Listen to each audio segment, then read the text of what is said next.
Hi అండి, సంధ్యాస్ కిచెన్కి స్వాగతం. ఈరోజు మనము అటుకులతో చుడవ చేసుకుందామండి. దీనికి కావాల్సిన పదార్థాలు చూడండి. ఇలాగా పేపర్ అటుకులు అంటారండి వీటిని. ఇవి మనకు సూపర్ మార్కెట్లో దొరుకుతాయి, తీసుకోవచ్చు. నేను ఇక్కడ ఒక 1/2 kg వరకు ఈ అటుకులను తీసుకున్నాను. శుభ్రంగా చెరిగానండి. చాటలో వేసుకొని చెరిగి చెత్త ఏమీ లేకుండా చూసుకొని గిన్నెలో వేసుకున్నాను. అలాగే ఇలా పచ్చిమిర్చి ముక్కలు కూడా చిన్నగా పొడవుగా తరిగి పెట్టుకోవాలండి. ఇలా పుట్నాలు, పల్లీలు, కరివేపాకు, మనం దంచి పెట్టుకున్న వెల్లుల్లి, ఉప్పు, నువ్వులు, తర్వాత ఆవాలు, పసుపు.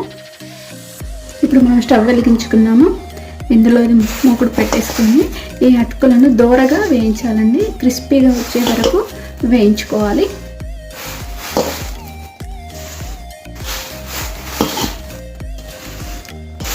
ఇలా కొన్ని వేస్తూ వేయించుకోవాలండి.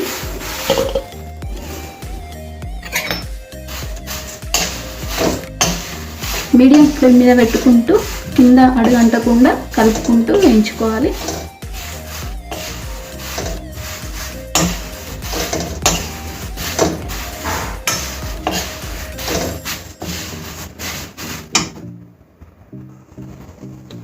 చూడండి, ఇలా వేయించుకోవాలి. ఇలా చూడండి, ఇలా చేయటానంటే ఇలా క్రిస్పీగా అయిపోయినాయి, చూసారా? ఇప్పుడు మనం స్టవ్ ఆఫ్ చేసేసుకొని ఇవి వేరే గిన్నెలోకి మార్చుకుందాము. చూడండి, మొత్తం ఇలా అన్నీ వేయించి పెట్టేసుకున్నాం కదా. ఇప్పుడు మనం స్టవ్ మీద ప్యాన్ పెట్టేసి ఆయిల్ వేడి చేసుకుందాం. ఇప్పుడు మనం ఇందులో ఆయిల్ వేసుకుందామండి. 1 కప్పు వరకు ఆయిల్ వేసుకుంటున్నాను. కొంచెం తక్కువ ఉందండి, కప్పు వరకు. ఆయిల్ వేడైనాక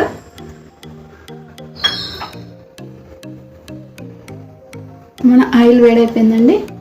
ఇందులో మనం తీసుకున్న పల్లీలు,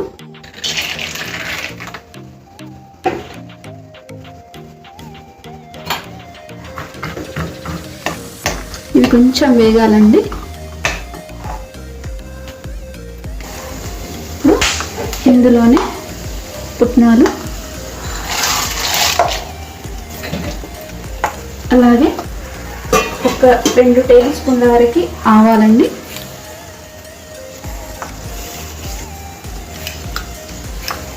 ఇక్కడ 1.5 స్పూన్ వరకు వేస్తున్నానండి ఆవాలు.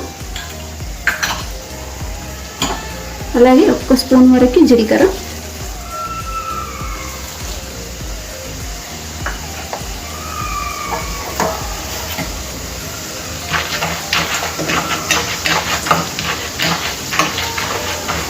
ఇవి కొంచెం వేగాలండి.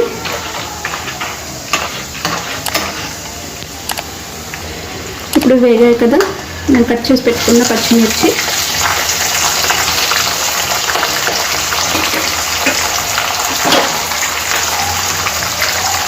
అలాగే 1/2 స్పూన్ వరకు పసుపు,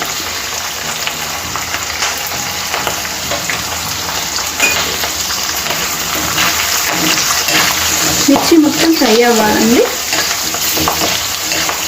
మిర్చి మొత్తం ఫ్రై అయ్యేలోపు మనం పల్లీలు వేసుకున్న పుట్నాలు కూడా మంచిగా వేగిపోతాయండి.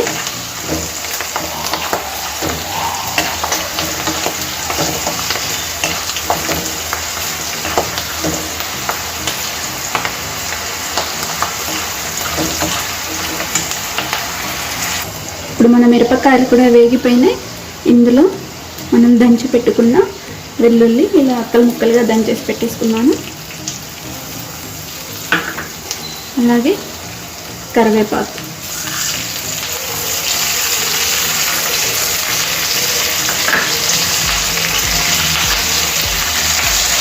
ఇప్పుడు 1 టేబుల్ స్పూన్ వరకు ఉప్పు. ఇదంతా ఒకసారి కలిపేసుకోవాలి. ఇందులో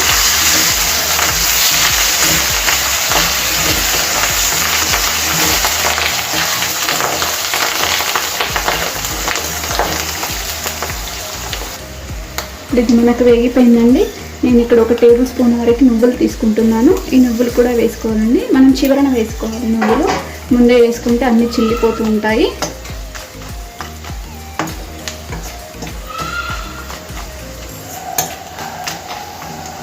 ఇప్పుడు మనము స్టవ్ ఆఫ్ చేసుకొని దింపేసుకుందామండి.